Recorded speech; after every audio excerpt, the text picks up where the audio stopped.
Tapping can help remove and reduce limiting beliefs. So limiting beliefs like I'm not good enough, or who am I to do this, or those that negative voice that can be in our head. And a lot of the times those beliefs come from experiences that we've had as children, right?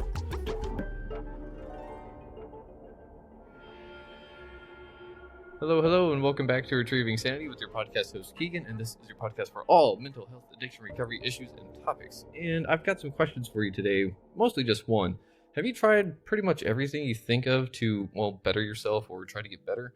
Well, today we've got Lauren Fonvielle with us, and she is an EFT coach of sorts, and much more than that. But before I just don't do her justice, Lauren, why don't you tell us a little bit about yourself, where you're from, and what got you to where you are today? Sure. Yeah, so I am an EFT, which stands for Emotional Freedom Techniques. And that's a practice of gently tapping on certain points of the body while acknowledging how you're feeling. So I'm both a practitioner and a trainer. And it has been a practice that has helped me personally with my anxiety and stress levels, and has also, I've been able to witness all these shifts in my clients as well. And so I came to find this modality through my own struggle with anxiety, and I really started to feel better when I was using it. And that's really all it took, was just noticing like, this is weird, but it's making me feel a little better. And so I wanted to learn more. So I kept taking classes, and it sent me down this path where now I have the honor of sharing it with other people to help them feel better in their bodies, because we all deserve to feel good. Yeah, that is for sure. I'm sorry to hear that you had to sit there and go through struggles of your own, but that kind of makes it all the better, right? Because you know what it's like to have the struggle. You know what it's like to actually do it. So you can sit there and you can guide people whenever they're hitting those roadblocks and stuff, whenever you're trying to teach them that kind of thing, right? Yeah. I mean, I think because I've had the experience with having panic attacks and anxiety, it makes me perhaps a little bit more understanding than someone who hasn't experienced that. And I think because I have had this personal experience with tapping, it just lends itself to why I'm so passionate about it, because it was such a game changer for me. Got it. So what made it such a game changer for you, though? Because, I mean, did you try other things before that?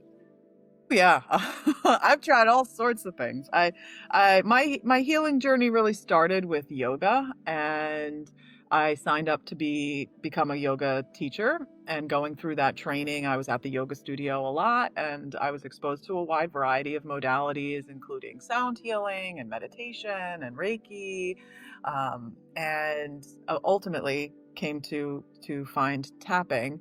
And so for me, I think like a lot of people, when I'm under a lot of stress and I'm dealing with a lot of anxiety, I have physical symptoms of that. And at that time, my physical symptoms were a lot of tension in my neck and in my jaw. And I have TMJ, and sometimes my jaw would get so that I would lock up, and it wouldn't, I'd go into the shower in the morning hoping that the hot water would relax my muscles enough that my jaw would unlock. And when I was first introduced to tapping, I was really intrigued by the idea that not only could it help reduce anxiety and stress, but it could also reduce physical pain. And so when I had my first one-on-one session, that's what we worked on. And through that process, I kind of had this aha moment and recognized that there was a lot of anger and betrayal that was hanging on in my jaw. And just simply acknowledging that and realizing that and holding space for those emotions helped me to release them. And I can honestly say that since finding tapping, I have not had that level of a trigger where I'm dealing with that sort of pain, that level of pain. I'm really sorry to hear that you were dealing with that kind of pain. Yeah. TMJ is really bad jaw pain right up there, correct? Like nerve damage? Yeah, it's just like this constant, like, a lot of the time when you have TMJ, you're clenching at night. There's just this tightness, the muscles like seize up, and Yeah, it's not fun. It's not fun, Yeah. but it's been a blessing that I was able to find this, and now that, now it's more of a thing, like when I start to feel something physically, and sometimes I will get sensation in my jaw, and that's an indicator, right? Like, okay, something is going on. I need to explore it a little bit more.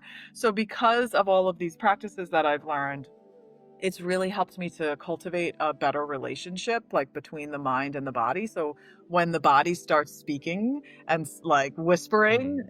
that's the time to listen, because I think we all know that if we don't listen when our body's whispering, we end up having to hear and deal with our bodies screaming, and nobody enjoys that. That's for sure.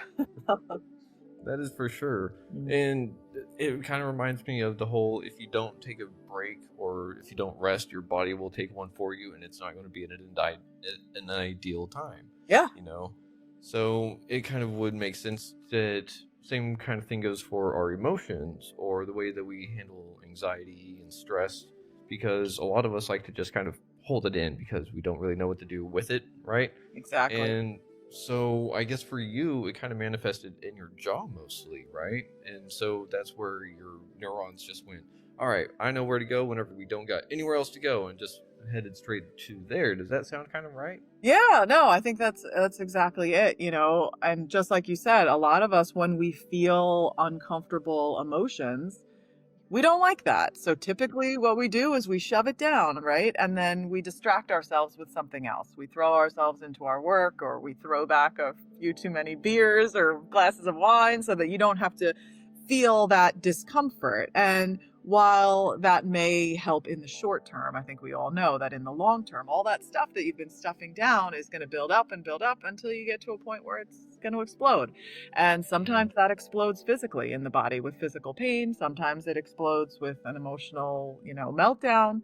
And it's our job to really listen to our bodies and acknowledge the emotion, and as uncomfortable as it may be, sit in that discomfort, because when we do that, it allows us to process it and allows us to move through it, which allows those emotions to move. And if we're not doing that, then we're going to be forced to do it at some point. You know what I mean? And we don't have to get to that point where we're Mhm. That's a really good way to put that, because going on 4 years sober, I'm sitting here and learning that the hardest thing about being sober is just, well, dealing with my feelings, right? Like, that's what I was trying to avoid that whole time. And it was interesting because a lot of them were those negative or really quote unquote negative, or made me feel not great. But at the same time, I felt so much better whenever I actually processed them in a certain way instead of just kind of ignoring them and running away. And so EFT, you're kind of doing that too, but you're actually like charging head on with like a weapon, actually, right? I don't know if I'd call tapping a weapon, but I get where you're going with it. I mean, the the idea, well, so the definition of emotion is energy in motion, right? So it's this Mm, idea that our emotions want to be acknowledged, they want to be felt, they don't want to be shoved away and ignored and, like not felt. And so yeah, so tapping is the tool that you can use to help you, because sometimes you don't even know what the emotion is, right? Like, I've had mm, people come to me that just say, I'm so overwhelmed, I'm so stressed out, and I'm so overwhelmed. And it's mm, just this big global thing. Everything's bothering me, right? And so you yeah. start there, and you can, when you're tapping on these specific points of the body, you're speaking out loud, and you're talking about how you're so overwhelmed and you're so stressed out. And then as you do that, and as you're tapping on these specific points, which are end points of the meridians, which is the meridians are how energy moves through the body. So some of the same points that if you were to go to an acupuncturist, they would put needles in at, and Mm, you know, all over the body. But with tapping, there's just certain points. And so as you're tapping on these points and you're saying how you feel, what starts to happen is that things from your subconscious mind begin to make their way up to the conscious mind. So sometimes, there's a direct link, like, okay, I'm really stressed out and overwhelmed because I've got this big project at work and it's all consuming, right? Mm-hmm. However, there might be other contributing factors that are, aiding in the feeling that you're feeling. And maybe it has to do with memories of the past, or a past project that you worked on that, who knows, the boss said something to you that made you feel a certain way about yourself, right? And as you're tapping, that memory comes up to the surface. And there's a reason for that, because there's still emotion that's not processed from that event. And so tapping can help you to move through that. And it really is this beautiful process of, connecting the dots of why you're feeling the way you're feeling, and helping you to release that so you can move forward and feel good. Interesting. Yeah. So EFT is essentially let's say the timid acupuncture, right? Yeah, so it's acupressure. So it's some of those same points, but we're applying acupressure. So you can either gently tap on the points, or you can just apply pressure and maybe massage the points. Either way can be effective. Okay. And you said we have certain spots to do it and everything like that, because that's the way that the energy flows through the body. And so you had tapped up here on your face. Yeah. I'm you want me to assuming walk you through the points? You totally can if you'd like. Yeah. So the first point is on the pinky side of the hand. Okay. And that's where you do what's called the setup statement. And the setup statement goes like this. You would say something like, even though I'm feeling really anxious and overwhelmed, I love, honor, and accept myself. So the first half of the sentence is focused on, what you're feeling, the emotion. And the second half is something more positive. And sometimes people struggle with saying, I love and accept myself. So you can say something that something else that feels true. So, like, even though I'm stressed out and overwhelmed, that's just how it is today, right? So words that we use are important, and it's important to what you're saying feels true and really resonates with you. And then the rest of the points are what we call reminder points. So then you move to the top of the head, the crown of the head, and you would just say, I'm so stressed and anxious. And then we can move to the eyebrows, the start of the eyebrows, all this anxiety. Then we would move to the sides of the eyes. This is a common point that sometimes people will just naturally touch during the day. If you're feeling stressed and anxious, you come to the temples and you just maybe give yourself a little massage. And you would just repeat again, I'm anxious and stressed. And then under the eyes, all of this anxiety. And then we go under the nose. I'm feeling stressed out. And then onto the chin crease, all of this stress. And then we come to the collarbone. This is another common point for people. Maybe you bring your one hand to your chest. You can do it with two hands just below the bone, or one hand with the index finger and thumb really spread apart. All this anxiety. And then under the arm, the side of the body, about 2.5 inches down from the armpit, feeling stressed and overwhelmed. And then the back of the hand between the pinky and the ring finger. So stressed. And so that is what we call a round of tapping, simply because you're tapping around in a circle. And some points are more sensitive than others. Most people will have like a favorite point that they just tend to go to. And the other thing is that there's science behind this, because sometimes it can feel really woo-woo, right? Like I'm tapping on myself and I'm supposed to feel less anxious. Like, what the heck is going on? But what's happening when we're tapping on these points is that it's actually sending a message to the amygdala in the brain, and the amygdala is the part of the brain that controls fight, flight, or freeze. So I like to do this visual, learning of this. So I'm going to take my fist here, and my thumb is in the middle, and my fingers are around my thumb. So if we pretend that this is my brain, and where my knuckles are is my forehead, which is the prefrontal cortex. This is where we make all the good decisions, right? So information comes up the brainstem to the prefrontal cortex, where we make all of these good decisions. Now, when we're under chronic stress, chronic anxiety, chronic pain, that sort of thing, information comes up the brainstem, but now the amygdala, that alarm center, is going off. And when that alarm center is going off, it's sending cortisol into the body, the stress hormone. So now when the information's trying to get up to the prefrontal cortex, it literally can't get there. So this is those situations where you might be so anxious, so stressed, in so much pain that you may even say to yourself or out loud, I can't even think straight right now. And you Mhm. literally can't, because you can't access that part of the brain. So when we're tapping on these points, it's actually sending a message to the amygdala, and it's saying, hey, amygdala, this is not a life or death situation. You don't need to be creating all of that cortisol. So slowly the alarm starts to go off and the prefrontal cortex comes back online. So now you can begin to think more clearly. And the studies have shown that tapping can reduce the amount of cortisol by up to 43%. So it's a really, really big number to help you feel calmer in your body, Huh. and more in control. Yeah. Wow. 43%. That Yeah. is It's a big impressive. number. That was a study that was done by Dr. Peter Stapleton, who's located over in Australia. And it was done with saliva tests before and after tapping to see what the cortisol levels were. So pretty impressive. So what I always like to say to people is that if you remember anything about tapping, it's maybe just figuring out which point feels the best for you. And when you start to feel stressed and anxious, or you start to realize you're dealing with a lot of pain and you're overwhelmed, just tap on that one point and take some nice deep breaths. And that in itself is going to help you lower your cortisol levels. And then that added component of speaking out loud as you tap on the point is even going to take it to the next level. Huh. That's really interesting. And I was just about to ask if that 43% was like just one little session or something, or if it was like a whole bunch of sessions. But if that was just one session, that's pretty impressive. Yeah, and it was group tapping too. So it wasn't even just like a one-on-one session. It was a group of people tapping together in a space. So it's pretty amazing. I mean, there's some amazing studies that back it up. There was a study that was done on a group of veterans who had been diagnosed with PTSD. Tapping can also help with the symptoms of PTSD. And Okay. so they tapped with these veterans for 6 weeks, and they Mhm. met with them individually for 6 weeks and did tapping, I think, for about an hour. And then at the end of the 6 weeks, 90% of the veterans in that group had a reduction in their PTSD symptoms.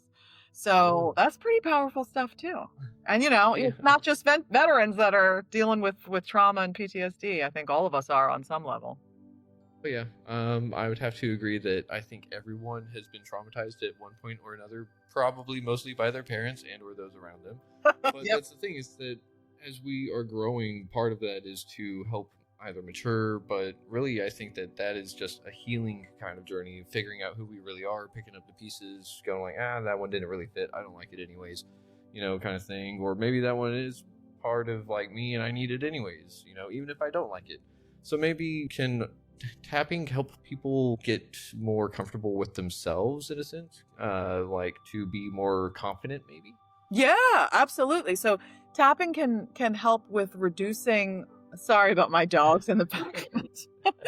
um, Tapping can help remove and reduce limiting beliefs. So limiting beliefs like I'm not good enough, or who am I to do this, or those that negative voice that can be in our head. And a lot of the times, to your point, that those beliefs come from experiences that we've had as children, right? Mhm. Whether it be something that a teacher said to you, like, for example, maybe a teacher told you, yeah, you're really terrible at math, right? And so then you go through the rest of school thinking, oh gosh, I'm really terrible at math. So now you have this belief and you're starting a business, and looking at your numbers is really scary, because again, you're still carrying this belief that I'm not good at math, but you don't even consciously really remember that. You just have this belief, yeah, I suck at math, right?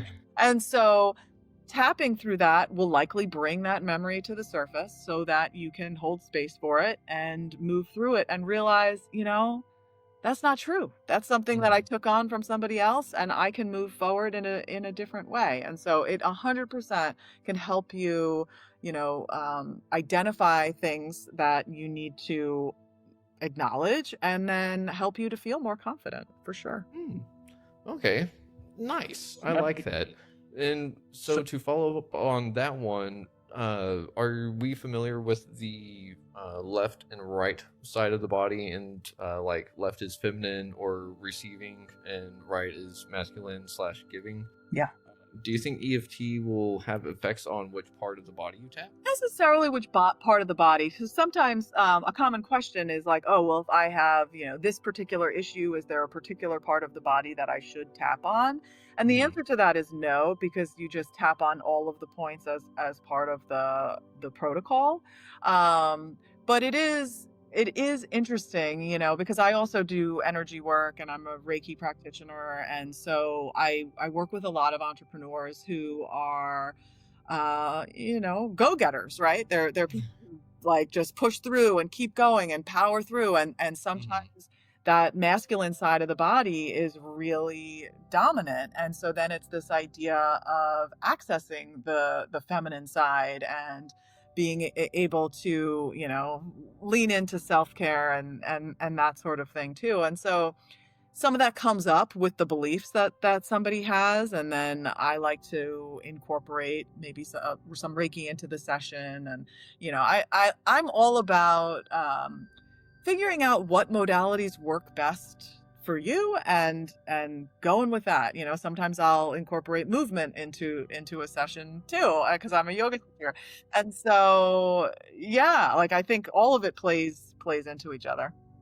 Yeah, that's awesome. Yeah. Have you ever incorporated somatic dance? I have not into a session. I did go to my first somatic dance class not too long ago, and I really loved it. And I could totally see how you could do some tapping perhaps as like a grounding thing in the beginning of that class and maybe as a way to like end that class to Ooh. really settle yourself in. I think it could be tapping could be a practice that is incorporated into pretty much any modality that you enjoy.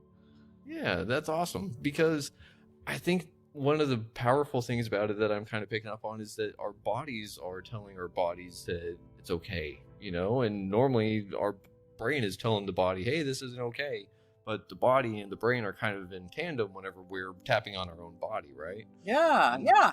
That's exactly it. It's this such a great way to create that connection and that communication between the mind and the body, because you usually are like in your mind. And so if you can really begin to tune in to how you are feeling, or if you're somebody that is dealing with physical pain, one of the questions that I always like to ask when working with someone with physical pain or is like, if the sensation that you're experiencing could speak, what would it say? Mhm. And it's an interesting question. Many times people have said the sensation's telling me to slow down, the sensation's Mhm. telling me to rest. I'm like, okay, or another one when we talk about physical pain that I sometimes ask is, if there was a benefit for you being in pain, what would the benefit be? Is there any sort of benefit that you can think of? And that can be a powerful question. The thing is that it's a sticky question, because most people would say, no, there's no benefit, for me being in pain. But if you are willing to kind of pause and really think about that, and an answer naturally comes, that's something to explore. I had a client who was dealing with a lot of pain in her knees. I asked her that question, and she really paused and she said, well, because I'm dealing with all this pain in my knees, my kids are coming to visit me more often. And because of that, question, then that opened a door for us to talk about, okay, well, if you're really healthy, is there a fear that you're not going to have the same type of relationship with your kids, right? And so as we Mhm. continued to tap on that, she started to notice in real time a shift in her pain level, and she was freaking out like, what's happening? My knees are feeling better. I don't know what's happening.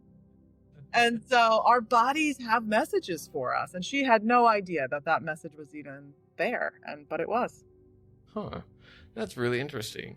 And it just kind of highlights that we're much more capable of handling ourselves than we think, or so we're not really taught these kind of things, right? And that's kind of the scary part.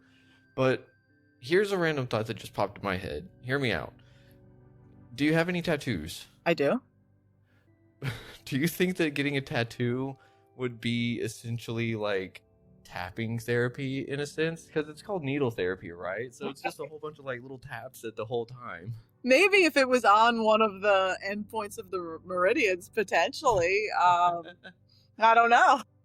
Well, because I mean, like back in the Yeah. hands, baby. Yeah. But because I was just kind of curious, because you know, needle therapy always feels good, and it's one of those things where like you either talk to your tattoo artist and you get some stuff off your chest, or just like shoot the shit or whatever, you know, and then you're usually walking out feeling pretty good, and maybe you talked about something that you don't tell anyone else, and you're just kind of like, why did I tell that person that? That's weird. Yeah, it's its own form of therapy, right? And with EFT though, you're able to do this really anywhere, right? Do you ever feel silly doing like this in the middle of public or something? I mean, I feel like I'm at a point where I don't really care, but I will say there are additional points. So the points that I walk you through are the main points of the protocol, but just like with acupuncture, how there are points all over the body, there are additional points. And so if you don't want to be tapping your head in the middle of public, you know, out at the Target or whatever, when you're feeling stressed out by all the lines, if you squeeze at the end of the bed of the nail on any finger, and just Like there? just squeezing on the sides of the nails. Yep. On any finger. And then, you know, if you just have your hands in your lap, you know, or even if not, like it just looks like you're fidgeting. It doesn't, people aren't going to think anything of it. And it's doing the same thing. It's sending that message to the amygdala that's going off and saying, hey, you don't need all that cortisol. And so just squeezing there and taking some nice deep breaths is going to help calm you. It's a great one. Like if you're in a meeting at work and somebody's saying something that's really triggering for you, or maybe if you're in a doctor's office and sometimes, you know, a doctor's trying to talk to you and you're feeling really overwhelmed with it, it can help ground you in the moment. So it can come in handy for sure. Yeah, it's also a good way to check if you're hydrated. True. With that, we can sit there and do this tapping basically anywhere, and we can sit there and essentially have a superpower, because we don't need, let's just say, outside influences to regulate the nervous system, right? Right. Yeah. No, all you need is your fingertips. And even if sometimes if people are in bed, they don't feel like tapping, even if you just close your eyes and like visualize yourself tapping on the points, they've also shown that can help to reduce the cortisol levels. So yeah, you don't really need anything other than your fingers and, you know, noticing what thoughts are coming up and taking it one thought at a time. Real quick before I get to the next question, where can people find you if they need a little bit of help with what you offer? Yeah. So you can find me on my website, which is mindshiftwithlauren.com. And then if you look up Mindshift with Lauren on Instagram, you'll find me on there as well. And I have a YouTube, same thing, Mindshift with Lauren. Awesome. Well, we need to make sure everyone visits that, because you've got a wealth of knowledge, and this is just awesome. Yeah. Thank you. Of course. But that's kind of the thing though, right? Whenever we're sitting there and we're kind of relaxed in a sense, our nervous system behaves differently than what we may be used to, because we're so used to just go. So what is one of the things that someone first recognizes whenever the EFT starts working? Because you said that one client started noticing the pain difference right away. Is there something else that you've seen someone kind of physically express, I suppose? Yeah. Well, I mean, I can say the first time that I experienced it, it was just this feeling of, I feel a little calmer. I don't know why this is working. This is weird, but I feel a little calmer. So it can be just something as subtle as that. Then when I had my first one-on-one session, I kind of had that aha moment that I was talking about, and a reduction in the pain after recognizing what emotion was going on there. Sometimes it's more of it can be little, or it can be big. There's a wide range, and it really depends on the person, and it depends on, you know, how long they've been dealing with whatever particular issue it is that they're tapping with. Also, their readiness for healing. Again, that's something else that's sticky, because you ask somebody who's in pain if they're ready for healing, they're going to say yes. But when I say that, it's that same idea of, kind of being able to pull back and think about things from a different perspective. And, sometimes there's someone that is just like ripe and ready to do the work, and there's a shift right away. I will say that does not always happen. So it can be anywhere from a subtle feeling to something larger, for sure. Awesome. I love that. It's something that is unique and individualized, just like what people are going through themselves. One thing I remembered the question. Oh, yay. So, whenever we're sitting there, you said you can visualize yourself tapping on your own meridian points and essentially do the same thing. Maybe not as effective, but along the same lines to where it does the job. Mm-hmm. So, you're also a Reiki practitioner, so you work with energy in the sense of you can't see it, but it's there and it's doing something. So do you think that our intention kind of gets stuck within ourselves? I mean, I think the reason why it works is because, again, we're just holding space for how we feel. And whether we're actually tapping on the point or picturing ourselves tapping on the point, like it's something that I'll do if I wake up in the middle of the night when you've got all those thoughts racing through your head. And, my intention in that moment is to fall back asleep, right? But maybe it's like I'm worried about whatever I have the next day, or I'm thinking about something that's going on with one of the kids. And so maybe I'm just laying there with my eyes closed, kind of going through the points in my head, thinking like, I have all these worries. I can't turn my mind off.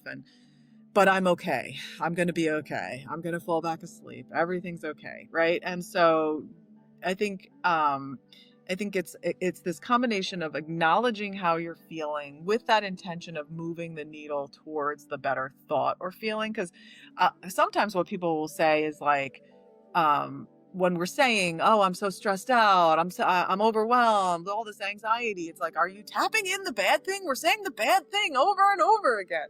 And I want to make it clear, no, we're not tapping in the bad thing. What we are doing is acknowledging how we actually feel. We're not sugarcoating it. We're not, just saying a positive affirmation, because you could do that. Like you could, say, okay, recognize I'm really stressed out. And you could say, go to the opposite end of the spectrum and say, life is easy breezy and I feel wonderful, right? You could say that, but then there's a real disconnect between what you're saying and how you're actually feeling. And so tapping is about really tuning into how you're actually feeling.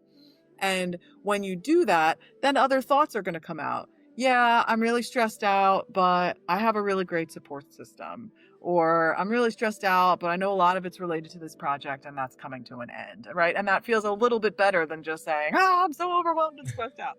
And so, I mean, I do think your intention is important, but I think even more so, it's just meeting yourself where you are and allowing yourself to feel whatever it is that you're feeling. Okay.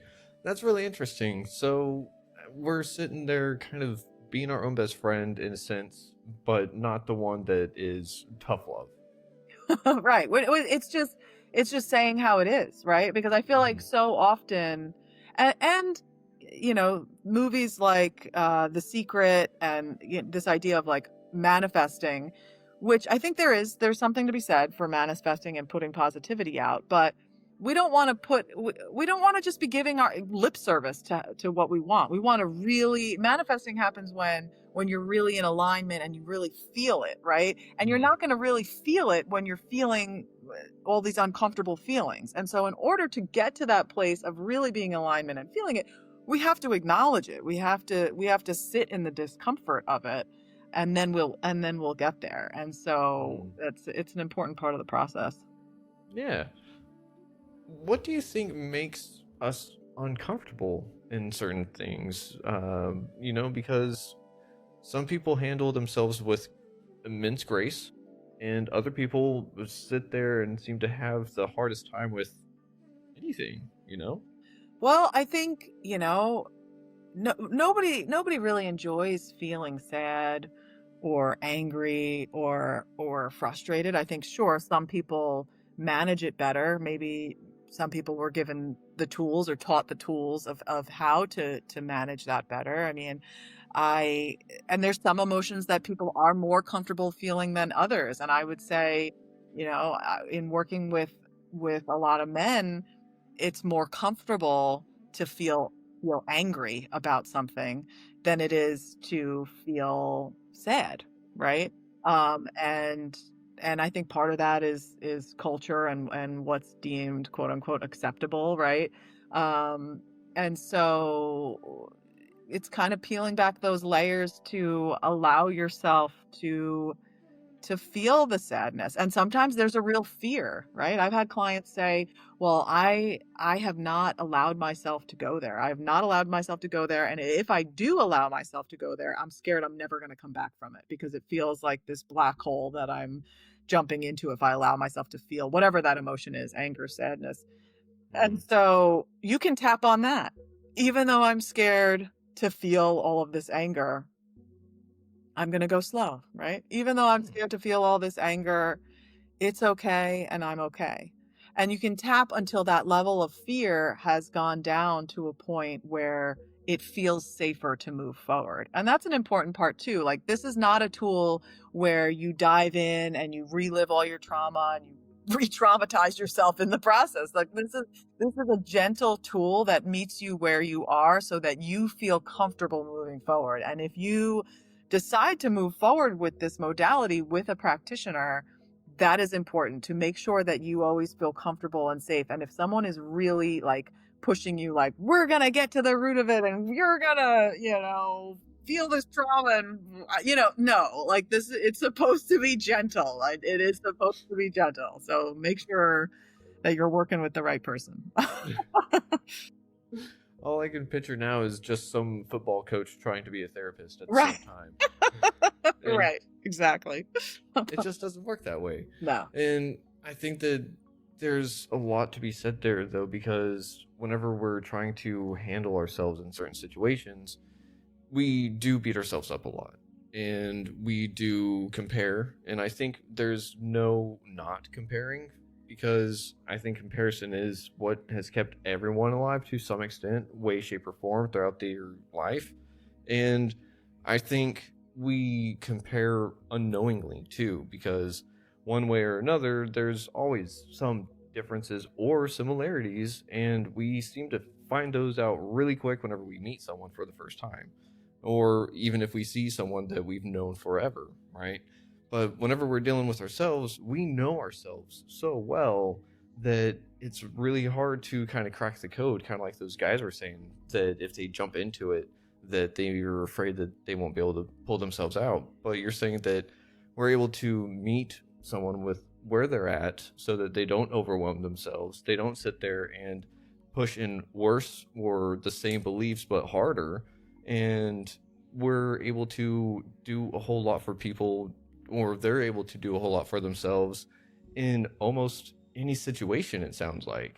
Yeah. So, It can be helpful across the board with whatever you're dealing with. And I know that and it almost feels like too good to be true. Like, it can help with anxiety, it can help with stress, it can help with physical pain, it can help with reducing PTSD, it can help with cravings and addiction too. Like, and like I'll talk about, I can give you an example of a woman who had this addiction to soda. She was drinking like 2 liters of soda a day, right?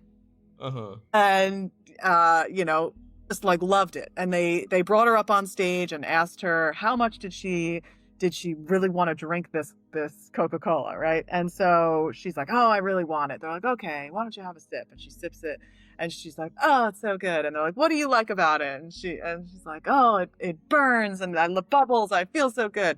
And so then they start tapping about it and her love for soda. And then it was like, well, how long have you been, when do you remember drinking your first soda? And so anyway, through this whole process, she has this memory of drinking soda with her grandmother on the porch in the summer.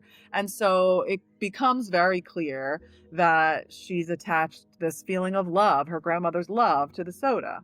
And once she realizes that, there's this cognitive shift that happens. And so at the end of the tapping session, they have the soda in front of her. They're like, do you want the soda? She's like, no, not really.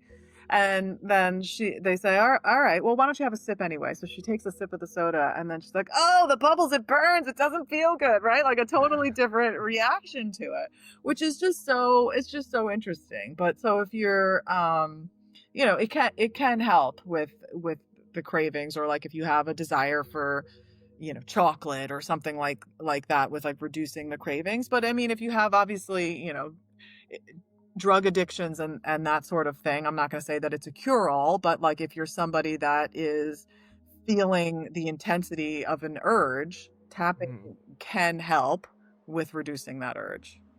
Yeah, Yeah. for sure. And I think that that's one of the huge points about it whenever it comes to addiction, because that's the thing is that whenever you're in it, you're just in it. There's not a lot you can do besides get out, and it starts slowly. You don't just get pulled out by a rescue helicopter and you're wonderfully good forever. You have to sit there, and if you don't find tools as you're getting out, if you don't find a support system once you're out, so on and so forth, if you don't find certain things to carry yourself forward, it's going to fail. Because recovery is really difficult. We're remaking ourselves every day, essentially, because what we thought was ourselves, or especially myself, turns out to be not a person, And so it's like, well, shit, I have to start from scratch, it sounds like. But that's the thing, is that we're able to take things like this, and we're able to meet ourselves where we're at, to become our own best friend, to support ourselves in helping fight that kind of battle, because it's a very hard one. And that leads me to the question, though, is there any actual like negative side effects to this? Because if someone just didn't like their soda afterwards, I like soda. Right. Well, no, there's really no negative side effects. I will say though that if you are someone who's interested in this and wants to try this and knowingly has some big T trauma in your past, I wouldn't tap on that by yourself. I would definitely get help and work with a practitioner through that, just to be super safe through the process. But otherwise, no, there's really no negative side effects of it. Oh man, that is one of those things where it's like, man, it sounds too good to be Yeah. true. But that's kind of the thing, right? A lot of these things that are too good to be true just means that we have to put in work, right? Because that's where the price comes from. We have to sacrifice our own time for it. We have to make room for ourselves. And if we don't make room for ourselves, then it can't happen. Yeah, we have to allow ourselves to feel the feelings. You gotta Hmm. you gotta feel it to heal it. Yep. Well, one of the people in my recovery rooms, they say, reveal it to heal it. That too. That too. Mhm. Yeah. But we can sit there and do a lot with tapping. But what's your favorite thing that you've done with tapping so far?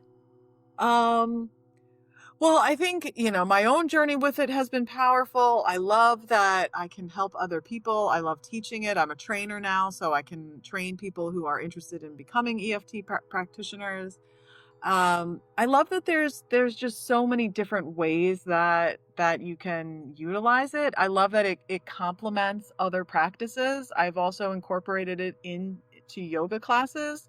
So not only are we doing the somatic movement, we're also, reflecting and tapping on the points and moving through the emotional side of it. So I guess I love, with all of that said, I guess I love how adaptable it is, and that how you can use it in so many different ways.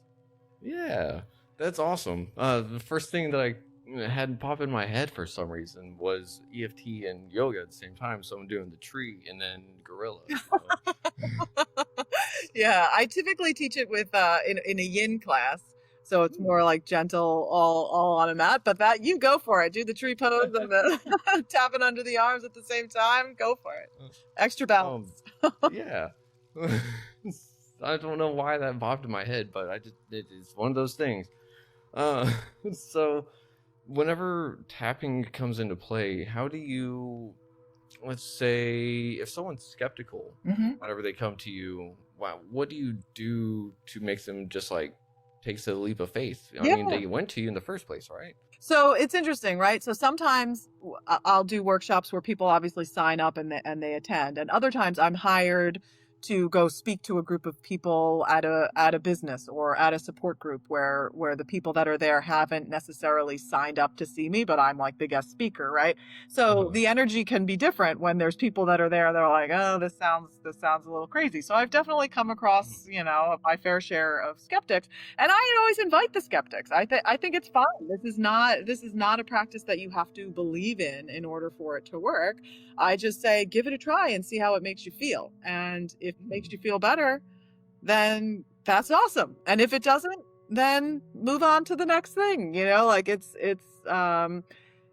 just my thing is, like, if you're here for the next hour, just give it a try, have an open mind, and see if it's the thing that's going to move the needle for you.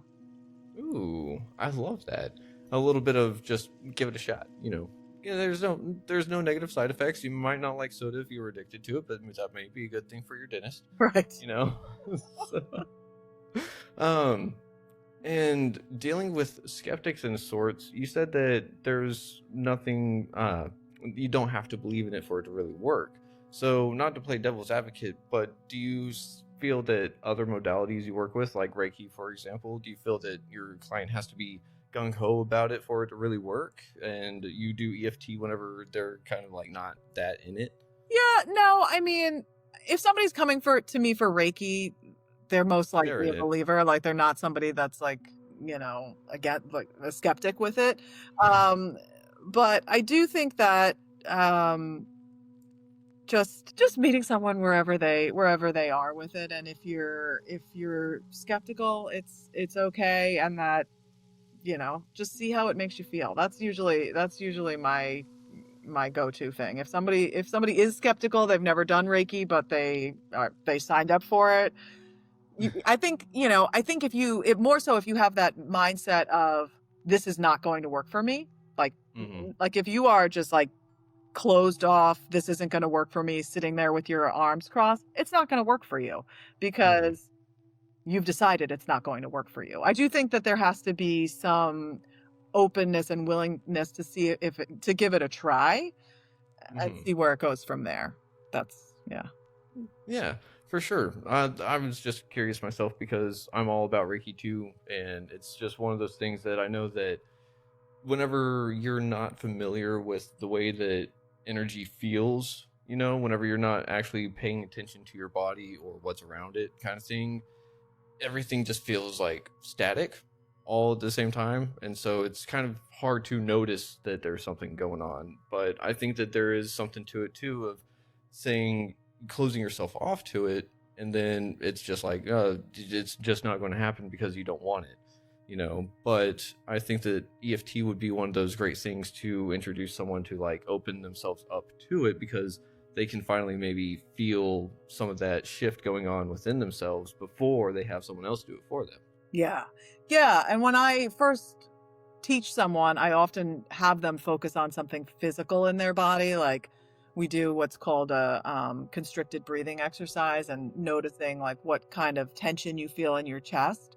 And as you tap, typically what happens is there's like a loosening. It feels a little bit easier, like your breath is more full. You can take a longer inhale, longer exhale.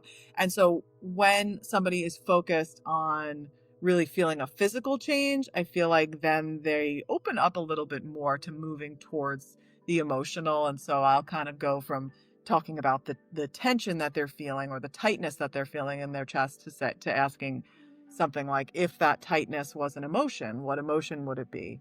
And oftentimes the answer to that, people would say with the chest, is stress, right? Or anxiety, or sometimes grief, and then we can move into tapping on the emotional side. And it usually works pretty well.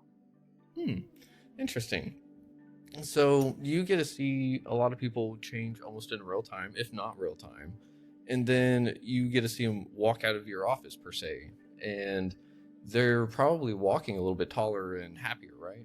I mean, the intention is to leave feeling a little bit lighter. I mean, sometimes there are some heavy things that we tap on, and that isn't, I would say, always the case. But I would say the majority of the time, you're leaving feeling lighter and more open, with hopefully a little bit of a aha behind you. Yeah. I would actually have to maybe argue that that could be the one negative side effect, is that you have to feel your feelings, you know, That's because true. yeah, they're not always necessarily going to be like, hey, you've been holding on to me for 5-10 years and I'm gone in 10 minutes. It's probably going to be like, I'm going to hang around you for a little bit, bud. You're finally acknowledging me. Mhm. So let's go ahead and talk about that grief whenever grandma died or Right. something, you know? Right. Yeah. Or, stuff from your childhood comes up, and we can do tapping where you're talking to that younger version of you who didn't get the love or have the type of relationship with whoever in your life that you needed, and why you felt sad or why you felt alone as a kid. And that can be intense work to do, but it can be really, really powerful too. Well, yeah, for sure. And I know for myself, whenever I've done work like that, I can definitely feel drained and just out of it. And it's not necessarily a bad feeling. It's just that, hey, there's a lot that went on in my head. I need to go lay down. Mhm. You Yeah. know? Yeah, processing it, right? And so, yeah, sometimes you're tired, and then you need to listen to your body and rest. Yeah. Yeah. And I mean, rest is just as important as doing the activity itself, right? It sure is. It sure is. We got a few minutes left on this episode, so do you think that you could run us through the cycle one more time and Sure. then follow up with your link again? Yeah, absolutely. All right. So All right. should we do some tapping again on anxiety, or is there another thing you think we should focus on? Anxiety and stress is one of those things that I think everyone feels and can really get some benefit out of learning how to do this for themselves. Okay. So I will say a sentence, and then I'll ask you to just repeat what I say. So Okay. you're kind of like my echo. So that's kind of how it works when I'm working with a client, right? So we'll tap on the pinky side of the hand. Even though I'm feeling stressed and overwhelmed, Even though I'm feeling stressed and overwhelmed, I love, honor, and accept myself.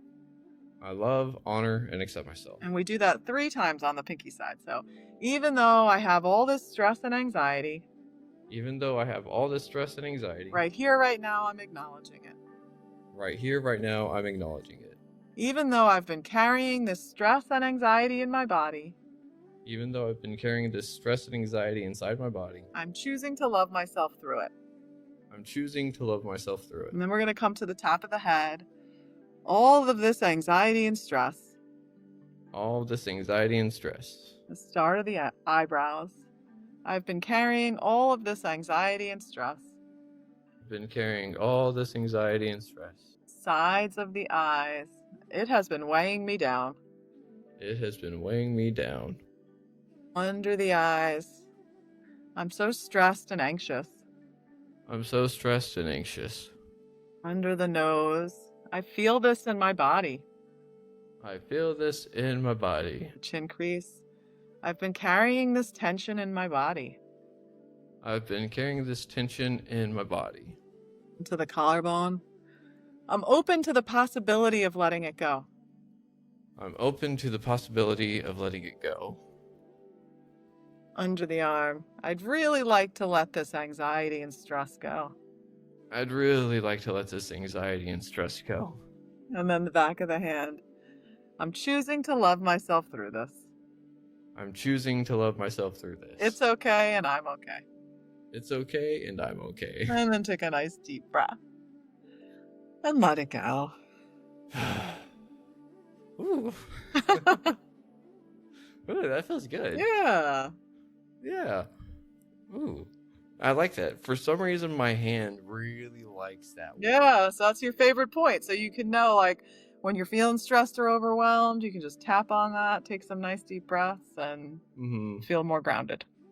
Yeah, thank you for that. That was awesome. I didn't know that my hand likes that. It's kind of weird. Yeah. It's interesting how our bodies respond. And, our bodies are so innately wise that sometimes we, like I was saying earlier, sometimes we touch points that we don't even realize. Like we come and we rub the sides of the eyes, or maybe we bring our hand to our chest and kind of just like rub on our chest a little bit. Like we naturally do things to try to lower that cortisol without even realizing that that's what we're doing. Yeah, maybe that's what a yawn is all about, right? Yeah. So, and when you do, good point. Like when you do this work, it's totally common to yawn. It's common to have tears come to the eyes. It's common to laugh. Sometimes to even feel confused. All of that is simply a sign that energy is moving, and that is a good thing. I'm really having to stop myself from yawning right Yeah. now. It just means that energy is starting to flow, and that's a good thing. Yeah. I mean, I've been sitting here kind of tapping on my hand the whole time. Yeah. Just kind of trying to keep some kind of flow in my head going while trying to keep a question going. Right. It's been a little difficult, but at the same time, it's like my head feels a little bit more light. It feels a little bit more less rubber band ball. Yeah. That's interesting. So we can definitely do it while we're talking to people. If I'm able to do it, y'all can do it out there too. Just probably don't do it while you're driving or operating heavy machinery, though, right? Yes. Good warning. Or flying a plane. That's heavy machinery too. So That's a little dangerous. Yeah, but if you're listening to this episode while you're flying the plane, thanks. I'm really honored.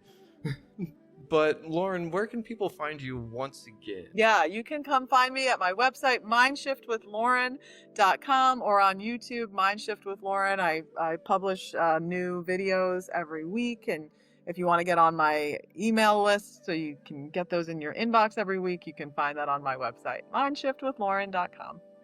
Ooh, thank you. And I have one more question for you. Lauren, the name of this podcast is Retrieving Sanity, and we explore how all facets of living life impact our mental health. Looking at the motley adventures of your life, what does retrieving sanity personally mean to you today, and what's one practice or perspective you believe is crucial for anyone on that journey? I would say retrieving sanity just makes me think about coming home to myself and really doing what I need to do to take care of me and putting myself first in order to take care of those that I love the most, and that we all need to do that. We can't pour from an empty cup, and you need to prioritize your health and well-being and your mental health. And I would encourage people to follow the nudges. So if you have been intrigued by listening to this and you want to try tapping, you can go to my website and download the free masterclass. Or if you're intrigued about Reiki, go find a Reiki practitioner and give it a try. You know, when things pop up into your world, especially repeatedly, I am one that tends to believe that's happening for a reason, and the reason is for you to explore it. So go explore what you're interested in and see what modality is going to help you be a better you. Ooh, I love that. That is some deep wisdom, and it is, I think, just spot on too. It's following that intuition hits whenever you get them, right? Yeah. Yep. The little nudges, the little soul guidance, or God winks, whatever you want to call it. Yeah. Well, Lauren, this has been an absolutely awesome episode, and I've just got to say thank you very much. It has been an absolute honor and a pleasure learning all about EFT and diving into it with you. But do you think that we could see you in the future again to either refresh people or maybe take a different twist on things and see how we can do it? Absolutely. I'd love to come back. Thank you so much for having me. Awesome. Well, it's been so cool. I can't wait to see what we can do for the second episode. See how we can maybe mix things up a little bit. For it. So everyone out there, thank you for listening to Retrieving Sanity on WDJY 99.1 FM. And as always, we will see y'all next time, but you've got to try to love yourself. Love others if you can, but you've got to love yourself first before you can do that proper. And we just hope that you have a great rest of your day, night, whenever you're listening to this. And we will see you next week. With that, much love. Shman.